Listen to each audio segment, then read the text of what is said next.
teman-teman semua, kembali lagi bersama saya. This is me, Silva. Welcome to Let's Talk About Book. Hari ini saya akan membagikan 3 insight dari buku yang saya baca, yaitu Seni Mengambil Keputusan oleh Ibrahim Al-Fiqi. Nah, insight yang pertama, kita dan keputusan kita. Apa sih artinya? Kita semua memiliki keputusan yang sama, yaitu suatu keputusan agar kita bahagia dalam kehidupan kita dan kita bahagia juga dalam kerja kita. Namun pada kenyataannya yang kita temui dalam kehidupan kita sehari-hari, banyak sekali yang tidak mengikuti keputusan atau tidak melaksanakan keputusan-keputusan yang sudah diputuskan atau yang sudah direncanakan oleh pribadi masing-masing. Nah, keputusan semacam itu dalam buku Seni Mengambil Keputusan ini, Ibrahim Al-Fiqi membagikan keputusan itu menjadi 2 bagian, yaitu keputusan yang lemah dan keputusan yang kuat. Apa sih artinya keputusan yang lemah dan keputusan yang kuat? Jadi, keputusan yang lemah itu adalah di mana kita memutuskan sesuatu, kita membuat keputusan untuk melakukan satu kegiatan. Misalnya, kita mengerjakan tugas, kita memutuskan untuk belajar, tapi pada kenyataannya kita tidak mampu untuk melakukan itu. Kita malah memilih pergi ke pantai. Nah, itu menunjukkan bahwa adanya keputusan yang lemah. Nah, lalu bagaimana dengan keputusan yang kuat? Keputusan yang kuat itu adalah keputusan yang mampu kita pertanggungjawabi. Nah, contohnya kita membuat jadwal mengenai cara belajar, mengenai bermain musik, atau mengenai masuk kantor. Nah, di situ kita sudah mempertanggungjawabi apa yang kita putuskan. Dan kita memang benar-benar melakukan apa yang sudah kita rencanakan, yang sudah kita putuskan. Nah, disitulah yang dinamakan dengan keputusan yang kuat.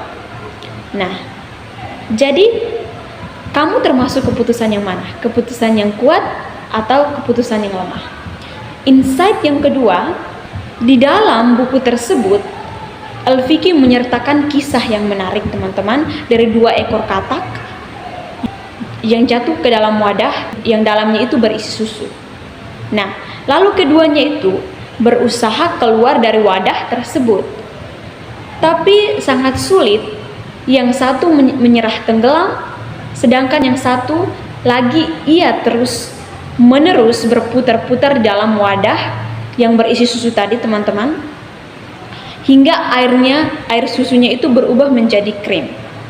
Nah, lalu si katak tersebut mampu untuk naik ke atas krim itu dan keluar dari wadah itu. Nah, dari cerita tersebut, sama halnya juga dengan kehidupan kita. Terkadang kita tidak mampu mempertanggungjawabi apa yang sudah kita putuskan. Itu menandakan bahwa keputusan kita itu masih lemah.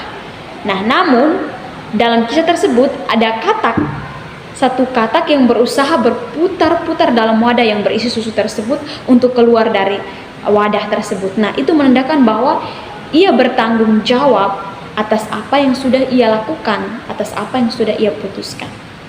Nah, karena sesungguhnya berbagai keputusan itu adalah yang menentukan akhir manusia, karena keputusan itu merupakan yang menentukan metode interaksi kita, cara emosi kita, dan cara makan kita.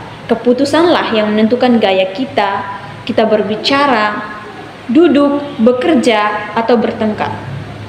Nah, semua itu adalah keputusan-keputusan yang dibangun pada pemahaman diri kita. Dan agar kita itu dapat mengambil berbagai keputusan dengan cara yang benar itu, kita harus wajib mengetahui cara mengambil keputusan yang benar sehingga kita sampai pada kondisi yang paling utama.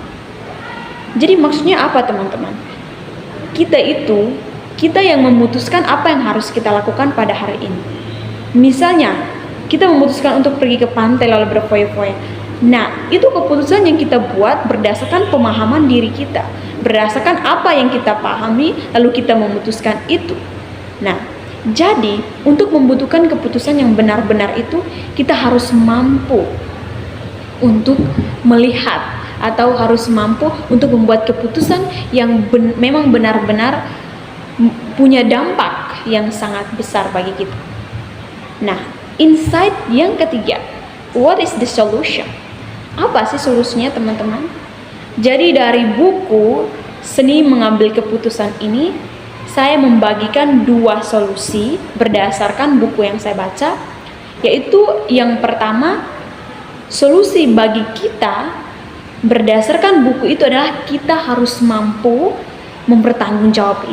Inti dari semua rangkuman buku ini adalah kita harus mampu untuk membuat keputusan-keputusan yang memang benar-benar kita bisa mempertanggungjawabi itu, teman-teman semua. Jadi keputusan itu tidak hanya dibuat untuk diputuskan saja, tetapi kita harus mampu melaksanakan keputusan-keputusan itu.